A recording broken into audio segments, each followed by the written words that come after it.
এখানে মসজিদ হোক আর নাই হোক, কিন্তু হোটেল হতেই রয়েছে একবারে। পুরো হোটেল হয়েছে দেখো। আর মসজিদের কাজে এখন মসজিদের কাজ তো শুরু হয়নি, এখন আপনার পাঁচিলের কাজই চলছে। আর গেটের কাজ শুরু হতে গিয়ে একদিন হয়েই বন্ধ। পাঁচিলটা করতে গিয়ে এখন বছরখানেক কেটে যাবে, তারপরে হয়তো কাজ শুরু হইতে হবে। আর এখানে কতখানি দোকান, মসজিদের দোকান।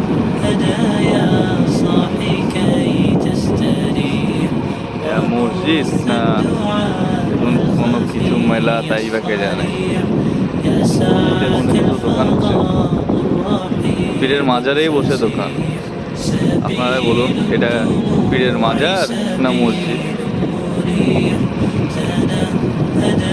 মসজিদে কোনো ব্যবসা চলে না, আর এখানে তো মসজিদের নামে তো ব্যবসা চলছে। আপনারা মতামতটা জানাবেন অবশ্যই।